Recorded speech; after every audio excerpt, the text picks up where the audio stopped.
Good evening, everyone. Glad you're here. Hi, hi, hi.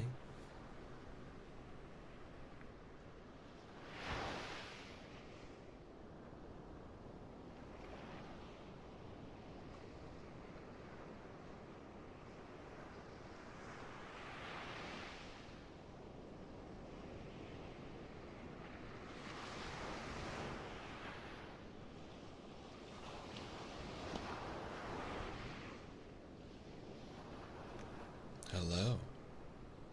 Hi, hi, hi, hi, hi, hi. Glad you're here. I hope everyone is doing well tonight. Tonight we will be reading a new story. I believe it's a little shorter, but that's fine. I myself had kind of a big day, and I know with everything going on in the world that it can be a lot. So tonight we're just going to be reading a really cute short story about cats, my favorite subject. Now, as a reminder, most of the bedtime stories are quite old, and because of their age, they are a product of their time. So some of the word usages are a little bit more less. They mean other things than they used to mean. We'll go with that. Thank you for the hydrate. I'll hydrate right meow. Some unexpected liquid ASMR.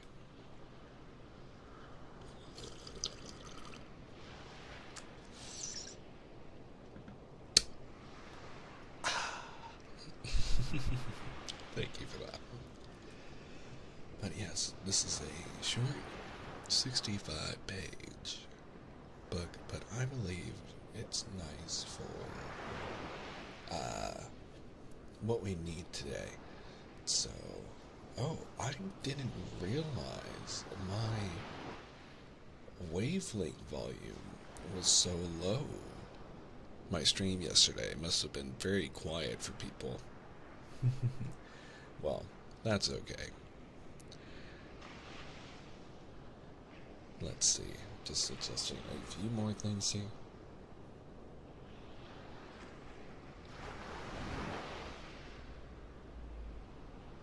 There we are. Okay. For some reason, the audio. I can never fully be satisfied with the audio levels, but, I guess it's just me. There we are. Let me know if that's a little too loud or too quiet. There we go. I believe that should be a lot nicer for people. So, with that being said, let's go ahead and start tonight's reading with The Book of the Cat. Of course, starting off with a really pretty image of a black and white cat. My favorite combination.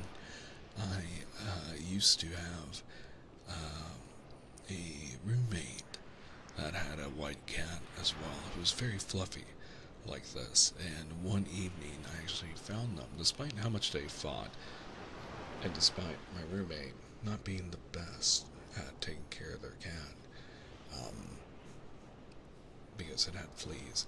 Also, what? Hello, welcome in. That was a mess to take care of. But one night I came home and they were sleeping head to butt in a perfect circle, and it looked like, with the position of their tails, like a little yin yang symbol. I still have a photo somewhere. I'll have to find it. But this is the Book of the Cat with facsimiles of drawings in color by Elizabeth F. Bonsall, and with stories and verses written for the pictures by Mabel Humphrey, published in October 1903. This is a story of Snowball and Ebony. Down at my feet, on the red tiles, in front of a roaring great fire, sit a great black cat and a soft white Angora pussy. They are named Ebony and Snowball, and are as different in nature as they are in color, but are devoted friends for all that. Possibly because of it.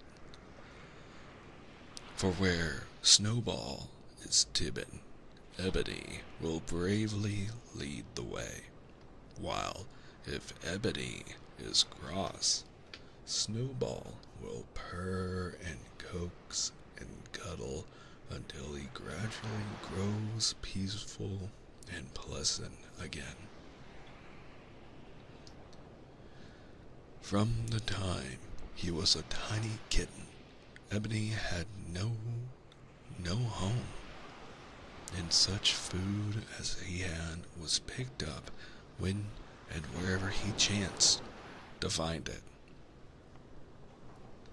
He had won many and lost few of his cat battles, but he did not like to fight, and never did it unless obliged to. Snowball had never struck or received a blow in all of her carefully guarded life. She was a finely bred Angora that had taken on many prizes at the cat shows, while her meals, far from being irregularly picked up, had always been brought to her on a silver tray as regularly as the sun rose, and considerably oftener.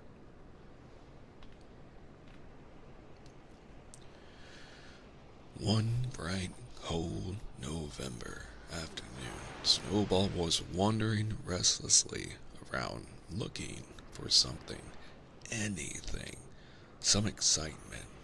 As she passed the Dresden saucer filled with rich cream, she sniffed, and when she caught sight of her silk cushioned basket, she fairly switched her tail. Even the favorite spot on the warm hearth failed to allure her. Outside, the wind blew the few remaining leaves from the trees in tempting swirls to the pavement, but she could not play with them. She was shut indoors for fear she might be stolen or stray. She would run away as soon as she found a chance. As she wandered into the broad hall, someone opened the front door to pass through it, and Miss Pussy saw and seized her chance. Like a flash, she darted down the steps and up the street, never stopping until she was well out of sight of the house. Then she paused and looked curiously around.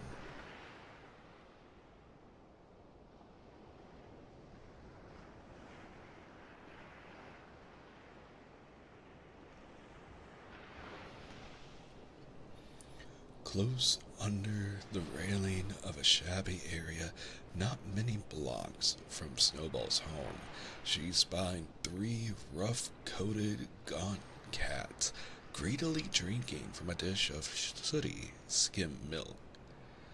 The saucer was thick and cracked, and worse yet, had not been washed since it contained boiled onions. But to the pampered runaway, it seemed far more desirable than the cream she had left untasted in her own Dresden china plate. As she edged slowly toward them. The three Rifes paid no attention to her, beyond giving a warning growl or two, which Snowball, not understanding that she could be unwelcome, mistook for their usual way of speaking. With a friendly purr of greeting, she drew near and lapped daintily at the strongly flavored milk. Was it hunger or the feeling of liberty and comradeship that made it taste so good and made her for one short instant perfectly happy?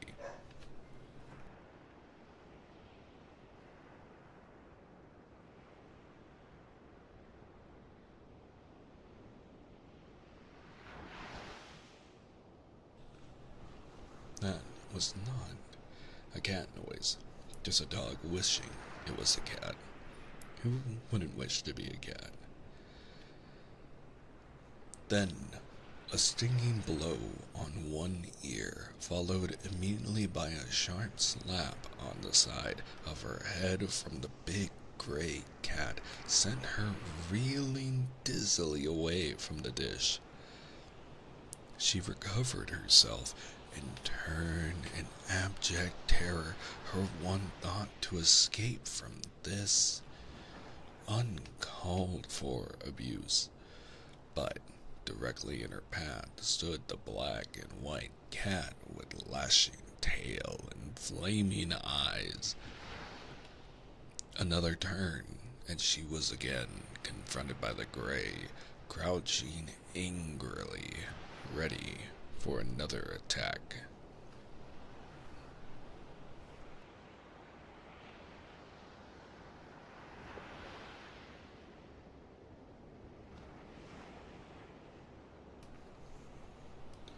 Snowball's heart seemed to stand still, and she shut her eyes and waited for the end when, with one bound, the black cat stood between her and her enemies. He began battle instantly and so vigorously that it was impossible to stand before the whirlwind of flying claws and snapping teeth that he seemed to have become. Soon his opponent retired with inglorious haste, and he was victor. Snowball was saved. Thank you for the hydrate. I'll hydrate my meow. And welcome back, Leela.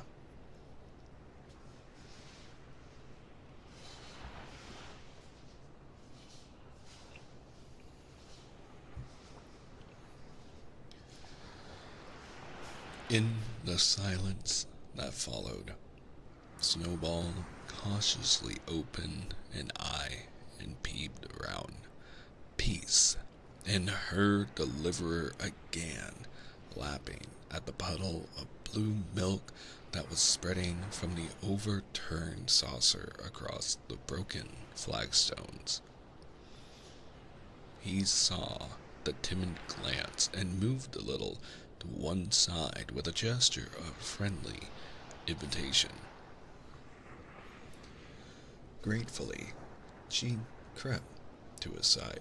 The black and white noses bobbed busily up and down together as the pink tongues darted in and out, and the milk rapidly disappeared. That afternoon, Snowball brought Ebony home with her and seemed so fond of him that I could do no less than ask him to stay, and for the first time they sat in their now usual resting place down at my feet on the warm red tiles. How do I know about the rescue? Ah, that's quite a story too. Not today, dear. Cute cats. Look at those babies. And one proud mama cat. Let me adjust the image just a little bit to give you guys a little bit more view. this really pretty art. There we go.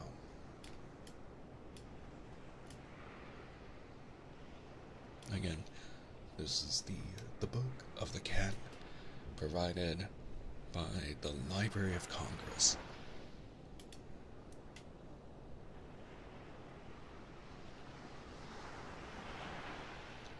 Scat, said a greedy old tramp of a cat. I declare, I heard someone say scat. Of course, I might run, but 'twould spoil all this fun, and I don't see much reason in that. The next story. Kittens will be kittens. The kittens were playing a sort of follow the leader, in and out of their comfortable box of straw, while Mrs. Tabby Cat patiently sat by, only occasionally glancing at them to make sure that all three were safe. Things were very comfortably arranged for the little family of pussies out in the barn, and the only possible danger to the cat babies was the St. Bernard dog's drinking dish, which was set down into the barn floor, very near the wall, and kept filled with water. One of the grooms had arranged it in one idle afternoon, more for his own amusement than for any real need to place it. Meow, shrilled Mother Cat warningly, as Frisker wobbled over toward her greatest dread, that dreadful water. Do stay near me, kittens, then you won't tumble in and get drowned. Meow, answered the three kittens in three different keys. Don't worry about us. We're all right. Folly, the white-nosed kitty, rose gaily on her tottery hind legs for an instant and cuffed playfully at her mother's ear, then started across the barn floor as fast as a fat 3-weeks-old kitten can tumble, followed at once by Whisker. Calico saw them go, and, anticipating a frolic, at once made up her mind to be in it. She lifted her heavy little head and started eagerly toward her stronger sisters.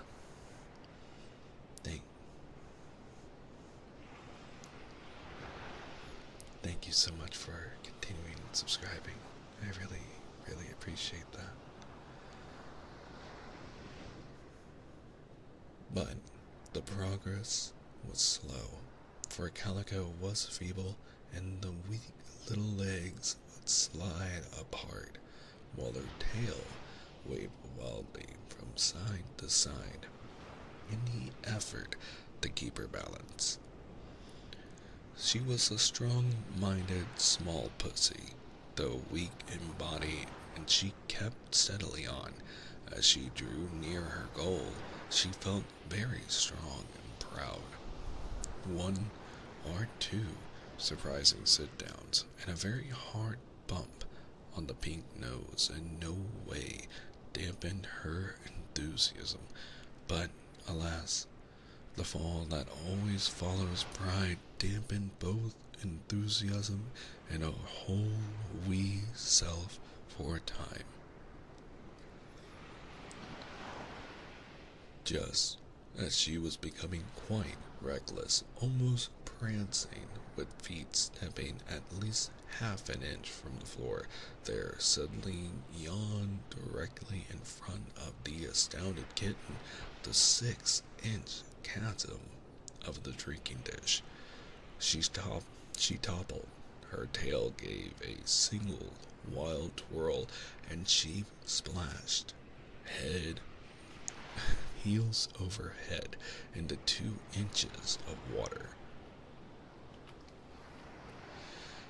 Mrs. Tabby, who had been anxiously watching the unsteady promenade sprang to the basin at once and leaning down, tried to pull Calico out by the nape of the neck. To the frightened and shivering kitten that had, upon touching bottom, at once gained its feet, this would have been quite as unpleasant as the cold water that was now chilling her through and through, so she protested in shrill wails.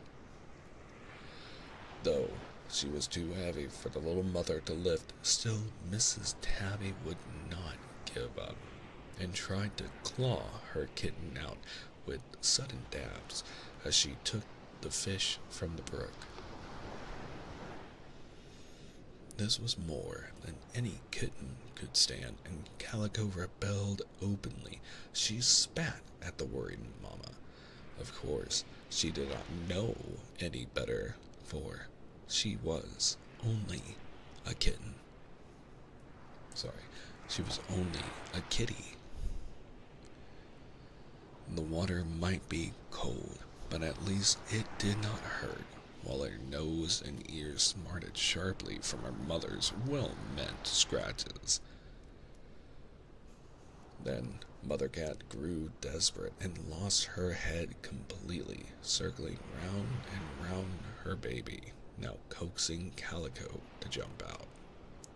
As if I wouldn't if I could, thought the kitten, now crying piteously.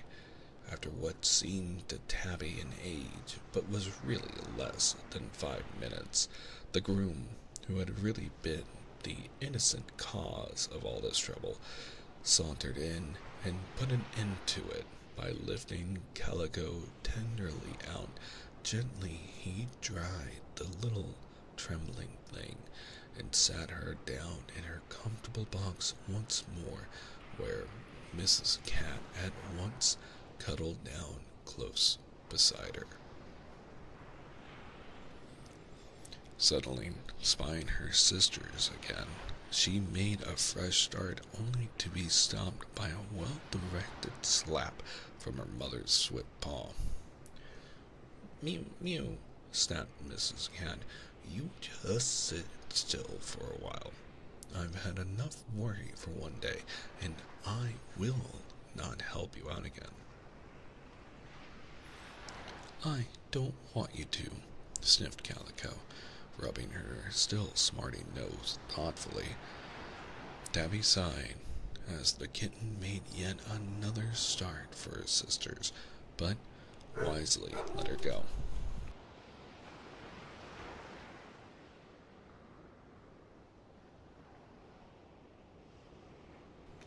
"Did you ever?" she groaned. But then, kittens will be kittens.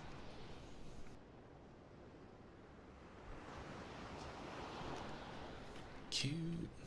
I'm loving all these drawings of these cats.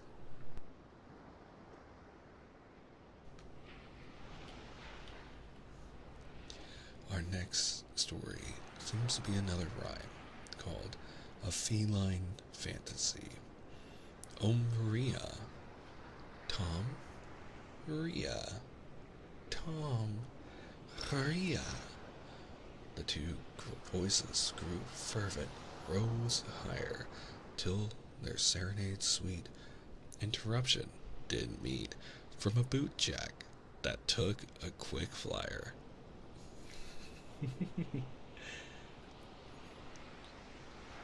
A night on. I've a very great longing for a sweet, juicy robin. What do you say to catching one or two, you old moon gazer? Yes, classic cats, us singing to our paramour cats. No one appreciates good music anymore. Whitey gave Mr. Twinkletoes Black a playful chuck under the chin, skipped gleefully across the moonlit roof and back, and sat down sociably by him. Before that, leisurely pussy turned his head to look scornfully at the youthful, I almost said, speaker, but as all of their conversation is in cat language, perhaps mewer would be more exact. You foolish kitten. Whoever caught a robin in December? My dear boy, Twinkletoes' tone made Whitey think he was anything but a dear boy. When you've lived 3 years as I have, Whitey was just 10 months old. You'll know December when you feel it. It's apt to be cool and snow. Ugh, horrid stuff it is. White, sticks to your feet, you know. Wet. The fussy Mr. Black shook a dainty paw at the very thought, while Whitey listened eagerly, so that the next time he would know how December felt. I believe we're talking about our two cat friends from here.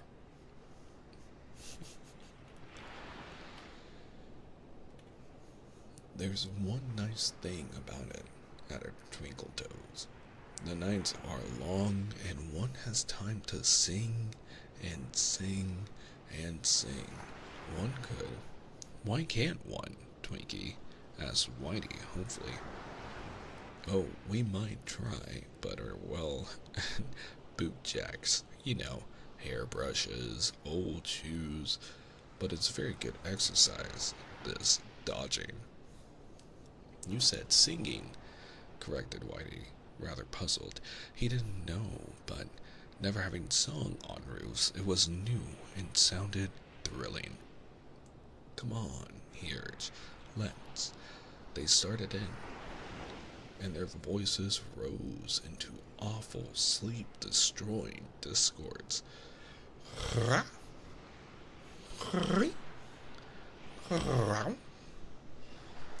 Louder and more banshee-like grew the noise till the expected missiles began to arrive. Twinkletoes Black was an expert dodger and skipped gracefully from place to place, avoiding the brushes and bottles that dropped from the windows of the tall apartment house next door. Whitey had retired, silent after the first old slooper landed heavily on his tail. But he was admiring Mr. Black's prowess with his whole heart. Nevertheless, he was glad when the excitement was over with the song and they settled down by the chimney once more. The crisp air made him hungry, and again his thoughts turned birdward.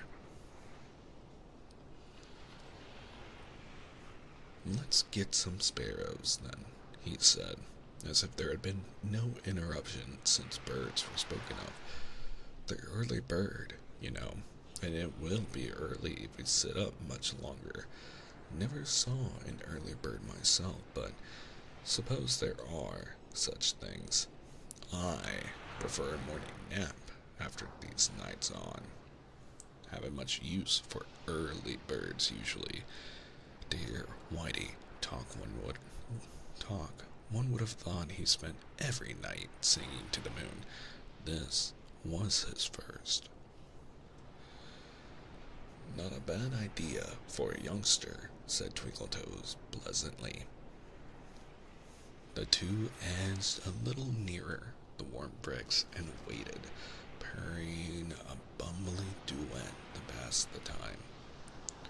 Just look at that moon, sighed Twinkletoes, still musically inclined.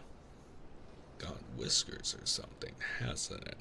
Asked Whitey, staring curiously at the illuminated clock face. Where he sat, the moon was hidden by the chimney and invisible to him. And it's sitting down on the tower. Stretching his neck excitedly that he might better see what made it act so, he caught sight of the real moon and instantly subsided into the meekest pussy that ever roamed a roof. I don't understand December moons very well, he apologized. So I see, Twinkletoes replied, but how about your early birds? Hello? Your moon's whiskers say that it's after 5 o'clock, and that's not early for birds. Now, that I think of it, I don't believe they get up till later, at least in December. Whitey was tired. This was the last straw. Early birds, he snorted. Early fiddlesticks. After 5 o'clock just shows how much a cat may believe. And he started home. Mr. Twinkletoes followed lazily, observing calmly. I think the early milkman will be good enough for me. Cute cats. I think every story is about the cats that we see.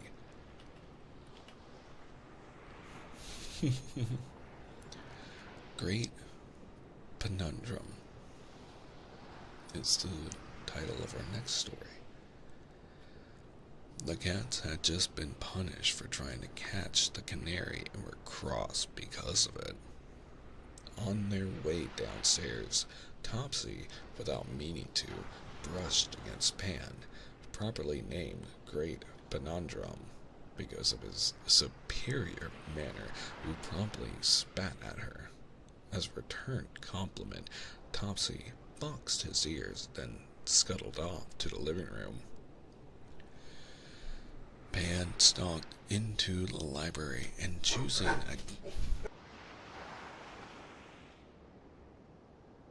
Apologies. Let me go take care of the dogs.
The dogs are very jealous of me telling cat stories, but I mean, who wants to hear about dog stories? They just go bark.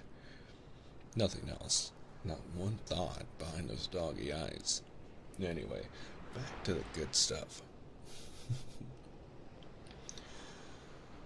Pan stalked into the library and choosing cat like the one spot he should have kept away from, curled up on a handsome book that was lying open on the table and forgot his troubles in sleep. For some time, Topsy wandered aimlessly from room to room, then preferring Pan's society to no society at all. She did not feel kindly towards human beings since her late whipping. She leaped lightly onto the table and curled up near him. For fully half an hour she sat idly with half closed eyes, while Pan slept on, a perfect picture of innocent slumber. Then his paws began to jerk excitedly, his mouth twitched, and the tip of his tail waved like a pennant in a stiff breeze. Topsy eyed him coldly. "Meow, meow," he gasped. His paws slipped from the book to the table, and he awoke with a start. "Pretty faces you've been making," snapped Topsy, "and such talk." Pan seemed surprised. Then he remembered that Topsy had had the worst of the punishment, and suddenly felt very forbearing.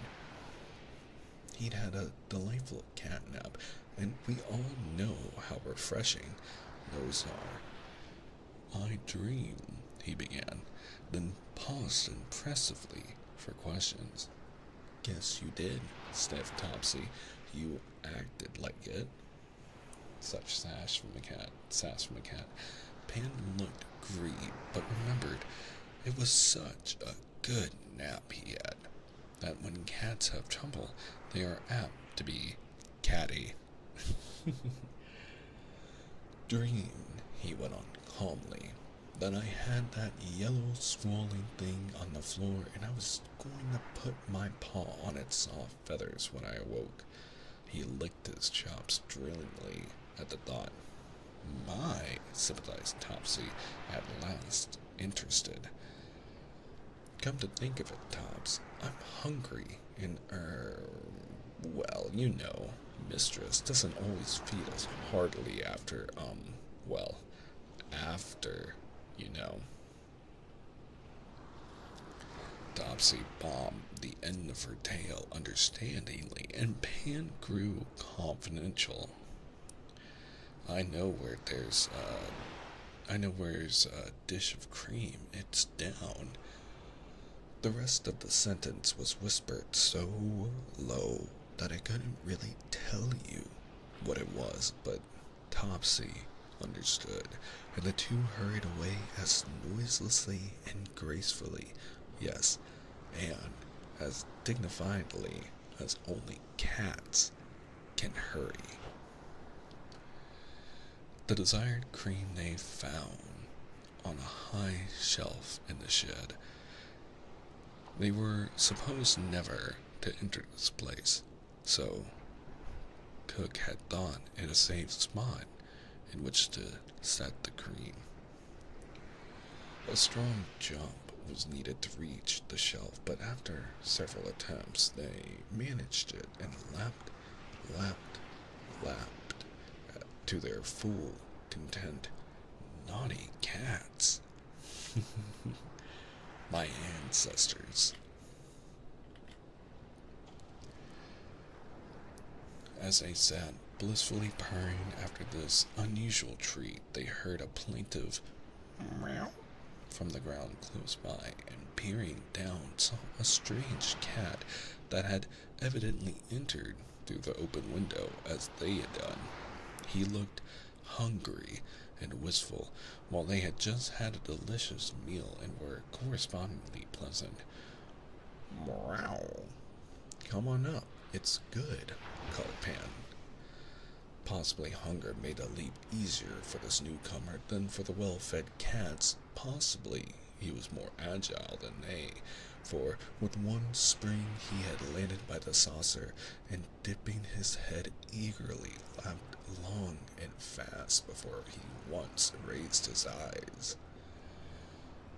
When he finished, the pink tongue was run out over his lips and whiskers so that no delicious drop should escape, and he heaved a satisfied sigh.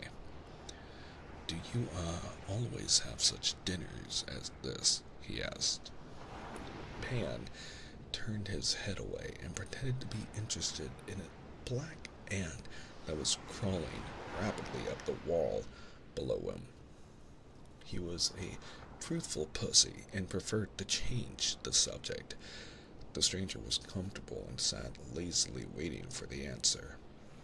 At that moment, Cook went for the cream, and seeing the cat started angrily forward, chewing and scatting with great vigor.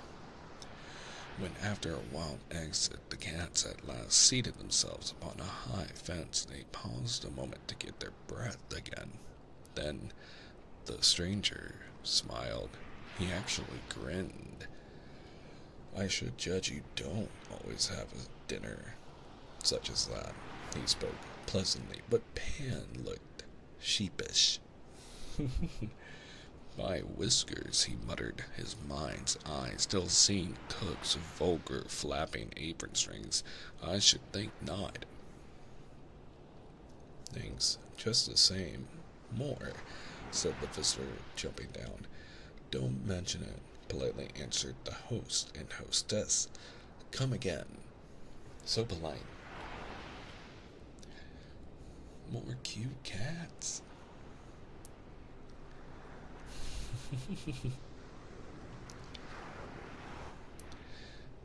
This is called an autumn frolic. We see a drawing of a few mice being stalked by a hunter feline.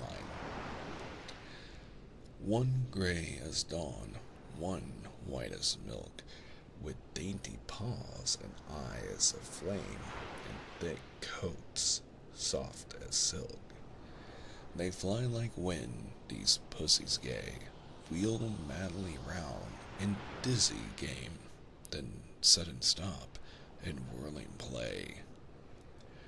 Up, off, they follow breathlessly, with fawn-like grace, the glowing leaves that dance in farewell whirls of glee.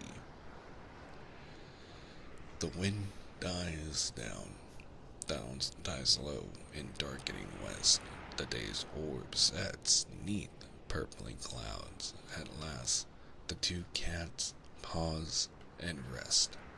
I believe these two kitties are what they're talking about. Give you guys another second.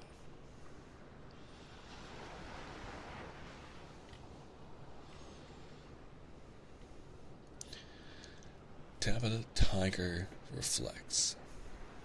Tabitha Tiger, bless my claws and whiskers, but this suspense is awful. Here I have been waiting for the last 2 hours behind this horrid smelling cheese, and no sign of a mouse yet. And it's just the time for them too.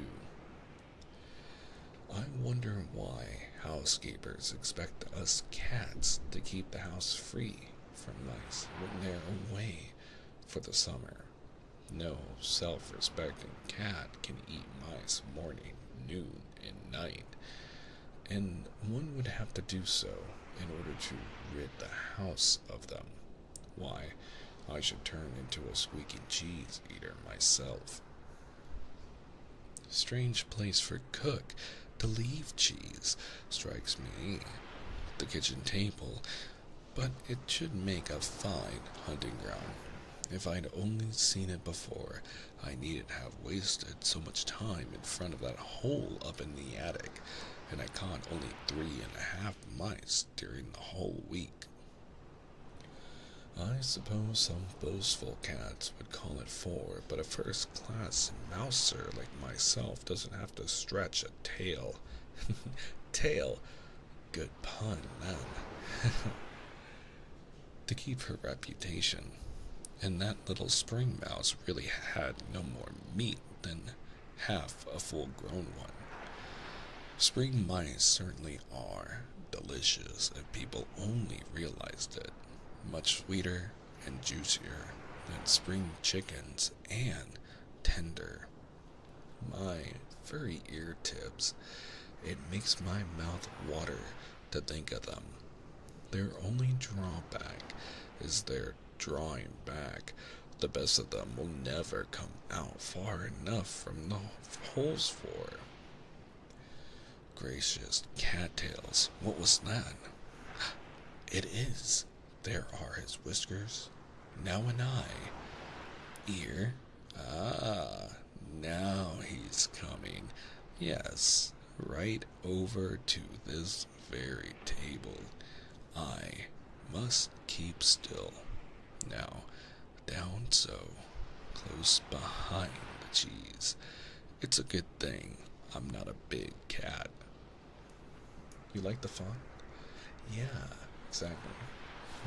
I like the simple art and the simple stories about my fellow cat brethren. It's very cute and perfect for a soft evening like this. Well, I never. That was a close week. I got that tail under just in time. Pretty poor memory, I call it, to forget one's own tail. If that mouse had seen. What? There's another, and halfway over here. The first one must be close by the table leg, though I can't see him. And still another just coming out of the hole, claws and whiskers. If my heart beats like this, I'll never on this table be able to jump straight. Never. One more. 4. Talk about your mouse hunting. Why, my paws tremble, so I shall have regular mouse ago in a minute. They're all making for the cheese. I can hear their claws scampering up the wood. 1, 2, 3. Where's the last? There's the 4th patter. I should get 2, for they're close together and eating very intently. Now, for it. Dear, dear, what a noise that front door does make. Master Harold's little voice, too. Oh, my eyes and teeth. And the dogs barking can scare the mice away. Why need they have come just now, those horrible dogs, making a cat's life hard?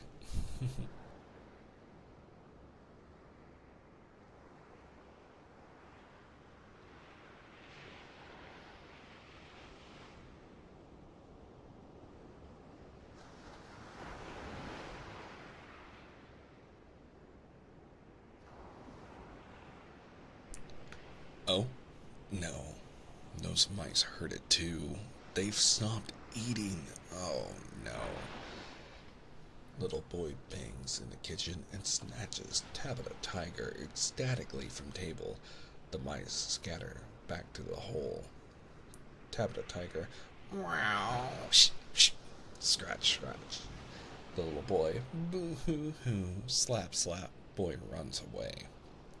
Tabitha Tiger, he spoiled the finest mouse catch of the season, and I had to scratch him. A puss can't stand everything. Gracious cattails.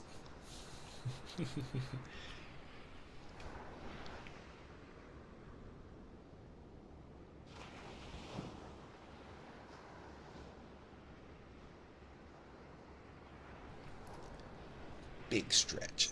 Cute cat.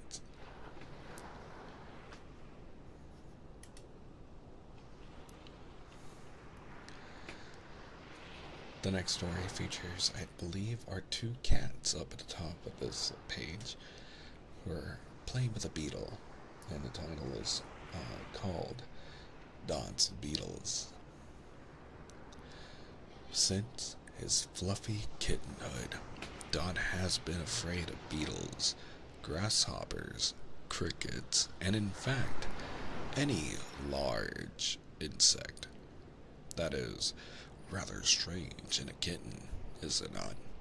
But he had one experience which I think excuses his timidity. It was on a warm summer morning that he and his twin, no, let us say triplet brother Dab, the 3 kittens were called Dot, Dab, and Fluff, for they were too tiny to tunnel around under heavier names, their mistress said, were lying sleepily in their favorite corner of the piazza. To make sure he was missing nothing that a kitten should not miss, Dot opened his drowsy eyes and looked around. Instantly, the drowsy look vanished and was replaced by one of intense interest. For lo, crawling toward their corner was a many-legged, shiny black thing with pinchy, dangerous-looking horns. Dot did not altogether like its looks, but curiosity was strong. Thank you. Thank you for the head pats. And I'll stretch. right now.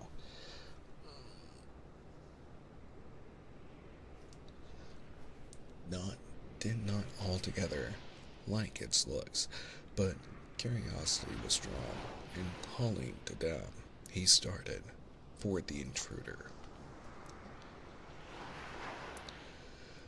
Keeping safely behind the more venturesome brother, Dab followed at a slow trot. See? It's alive, mewed Dot excitedly. Let's play with it. Mew, try it first, squeaked Dab. Dot cautiously extended a pink paw toward the beetle. It came steadily on, and the paw was hastily withdrawn. Meanwhile, Dab too had lifted a paw to make a test of the small, awesome stranger, but thought better of it. How dare he venture when Dot would not? As the kittens hesitated, a wasp that had been hovering near alighted on Dot's furry head and rested there for an instant. It wouldn't have harmed him had not the beetle become alarmed at a sudden spat from Dab and blundered hurriedly away in another direction. This happened to be directly at Dot, for whose tottering courage the sudden charge was too much. He sprang to one side in his turn, startling the wasp, which promptly stung him. Stung him, even.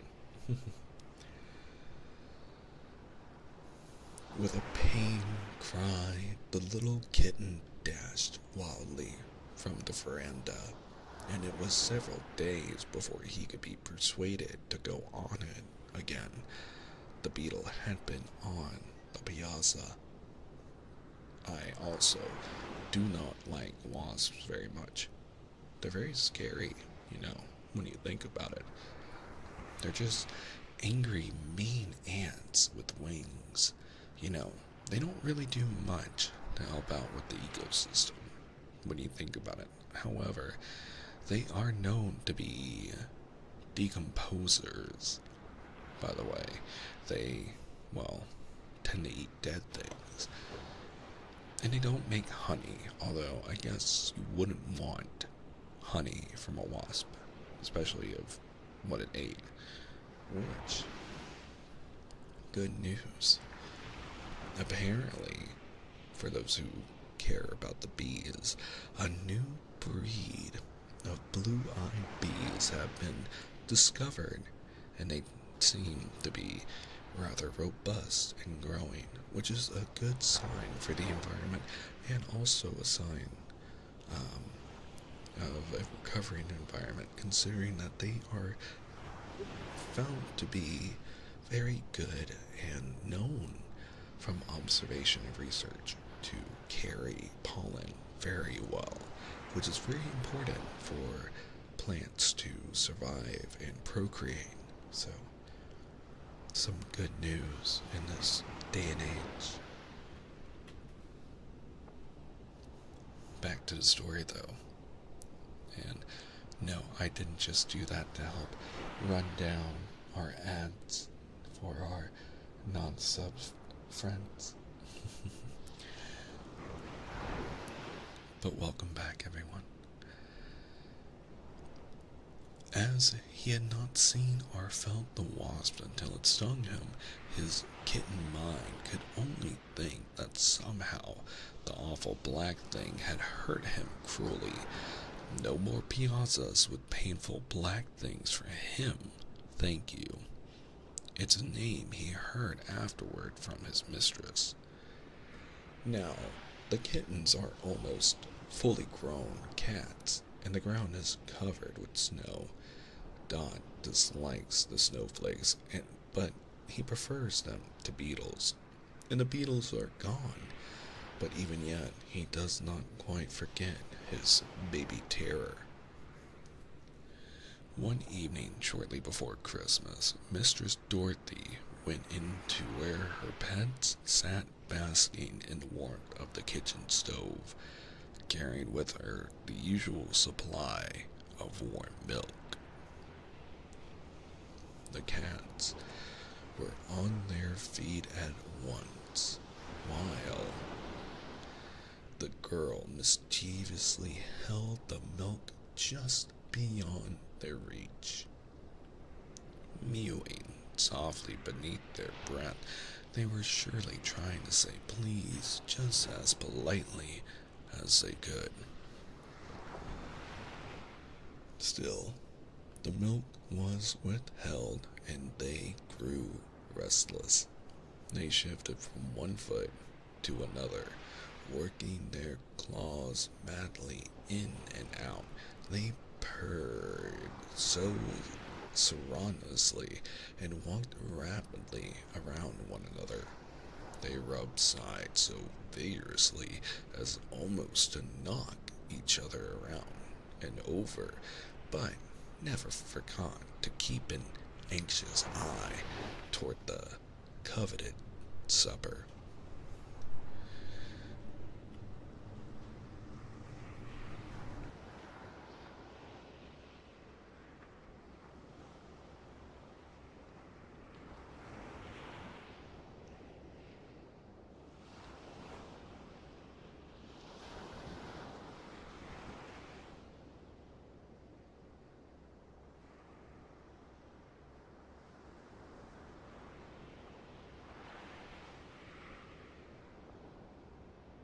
One second, I'm gonna go check on the dogs once again.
And they talk about how loud cats are.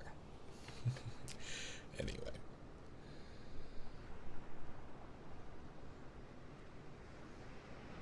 Dorothy at last relented, as they knew she would, and stopping to set the dish down, a sprig of holly dropped from her belt, just as Dot, turning, gave a particularly ecstatic hop to his back. Suddenly, his tail bushed out like a bolster, his eyes fairly bulged, and he jumped clean off the floor. In front of him was the holly, which a quick puff of air through the open door had blown scratching unevenly over the floor directly at poor Dot. Beetle, spat at the terrified pussy. He was far too scared to run, fairly stiff with fright, for this unknown thing might, anything. Laughing so heartily that she was almost helpless, Dorothy snatched up the offending branch and again placed it at her waist. Then Dot saw his mistake, and as his mistress seated herself, he sprang upon her lap and commenced to play with the bright berries. Very brave he was, since he understood. Dorothy let him pretend he had been playing before, but she really knew that he hadn't been. just as well as you and I know. The girl mischievously held. Oh, is that a double? I think they may have copied this page twice.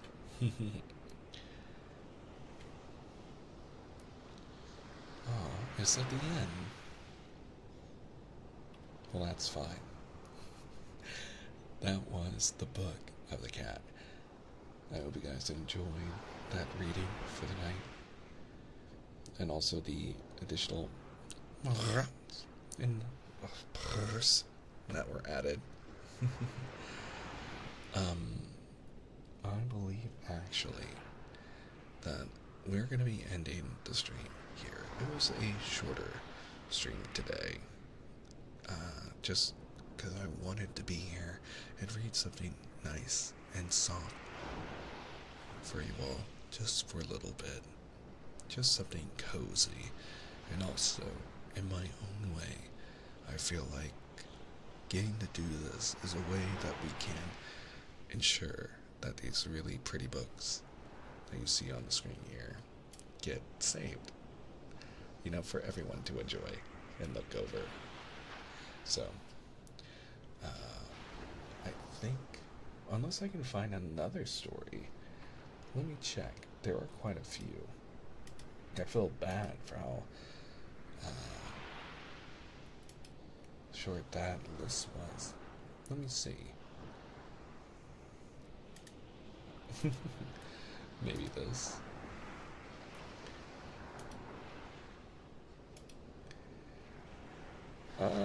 You know what? We can make this a 2-for-1. 1 second. We can make this a 2-for-1 stream. Let's do a classic one. Let's do a classical reading just for a little while longer, you know? Just for a little while longer.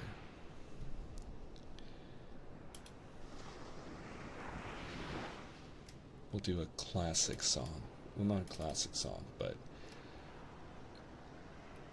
a classic story.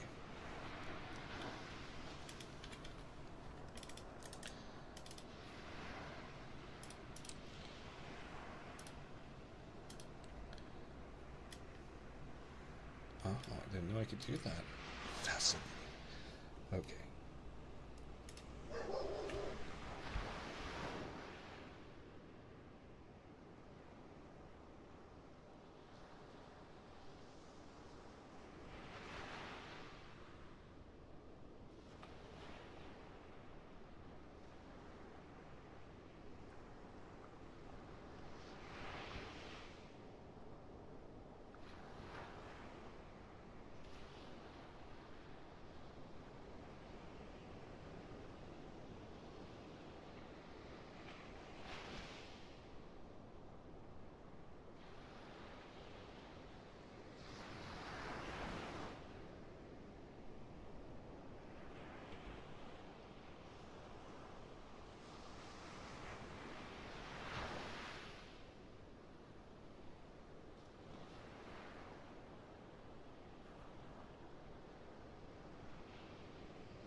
Here we are.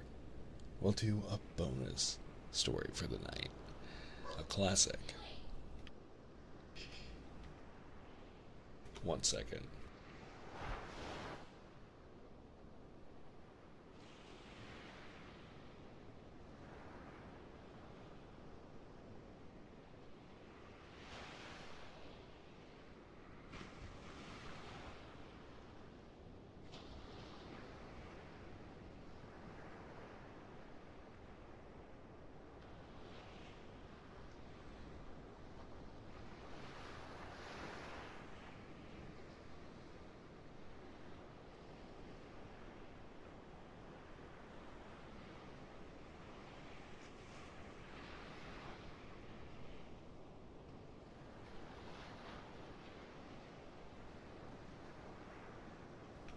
Sorry about that. The Millie has demons in her head tonight.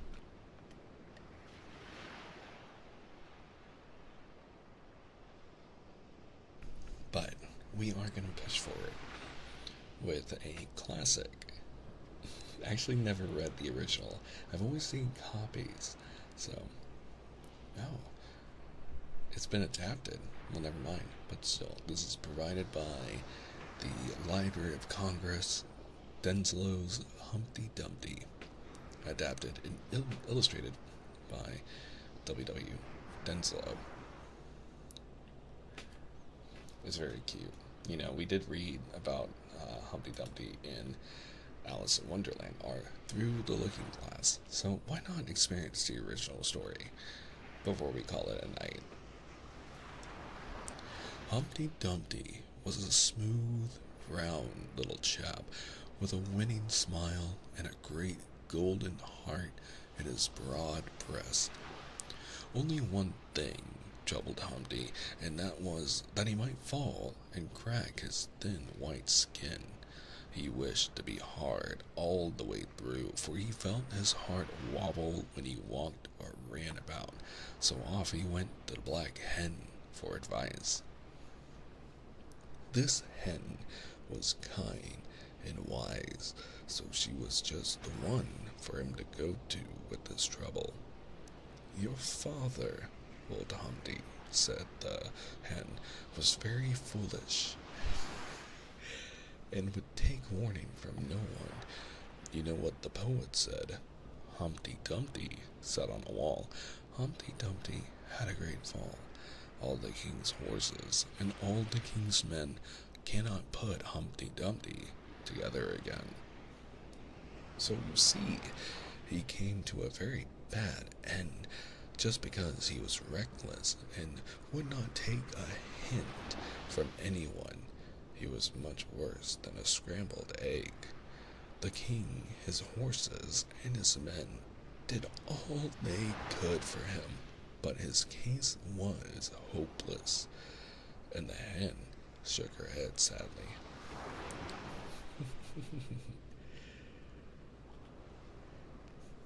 What you must do, this is a very cute illustration. What you must do, continued the hen, as she wiped a tear from her bright blue eye, is to go to the farmer's wife next door and tell her to put you into a pot of boiling hot water. Your skin is so hard and smooth, it will not hurt you, and when you come out, you may do as you wish. Nothing can break you. You can tumble about to your heart's content, and you will not break, nor even dent yourself. So Humpty rolled in next door and told the farmer's wife that he wanted to be put into boiling hot water, as he was too brittle to be of any use to himself or to anyone else. Why wouldn't he just hatch? Maybe I shouldn't think too deeply about a children's story. Indeed you shall, said the farmer's wife. What is more, I shall wrap you up in a piece of spotted calico, so that you will have a nice colored dress, and you will come out looking as bright as an Easter egg. So she tied him up in a gay new rag and dropped him into the copper kettle of boiling water that was on the hearth. It was pretty hot for Humpty at first, but soon he got used to it and was happy, for he felt himself getting harder every minute. He did not have to stay in the water long before he was quite well done, and as hard as a brick all the way through.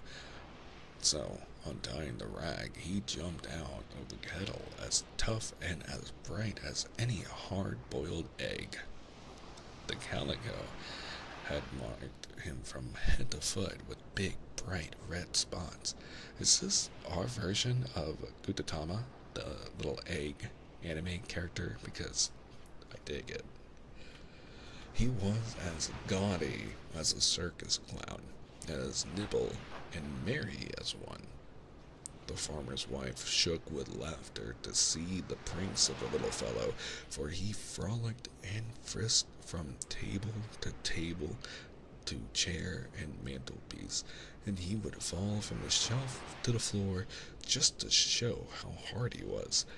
And after thanking the good woman most politely for the service she had done him, he walked out into the sunshine on the clothesline like a rope dancer to see the wide, wide world. Hold on for loading. Hold on for drawing the pages. Why do I feel like I've seen this before? This art reminds me of like what you see in a Cracker Barrel. It's very cute. Also, I'm hungry for Cracker Barrel now. Biscuits. Of the travels of Humpty Dumpty, much could be said. He went east, west, north, and south. He sailed the seas, he walked and rode on the land through all the countries of the earth, and all his life long he was happy and content. Sometimes, as a clown in a circus, he would make fun for old and young. Again, as a wandering minstrel, he... oh, he looks so happy. The art is cool, I agree. He twanged the strings of his banjo and sung a merry song, and so on through all his travels. He would lighten the cares of others and make them forget their sorrows. Aw, he's on a box of tricks.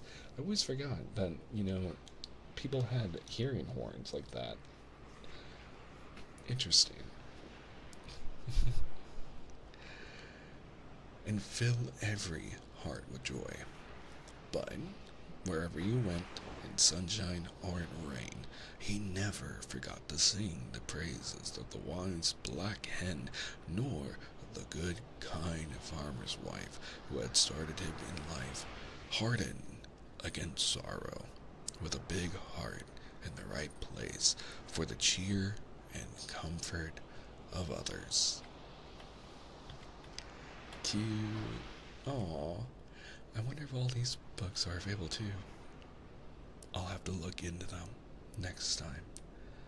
But for now, that is where we are going to end. And I'm not going to rate out tonight. But I do love these little stories. And I think maybe next time, if these books are available, maybe we can go through and read through them. Also, I thought the story here was about the 5 little pigs. I mean, the 3 little pigs, not the 5 little pigs. But, if one of these are available, maybe all of them are available, and we can check them out.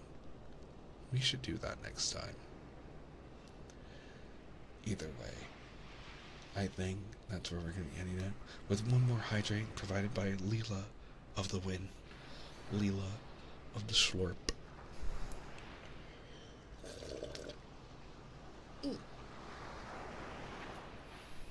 I really need to find more friends that do ASMR. But yes,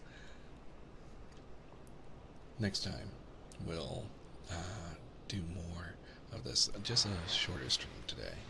But hopefully this means I'll be back tomorrow at 10 a.m. for more,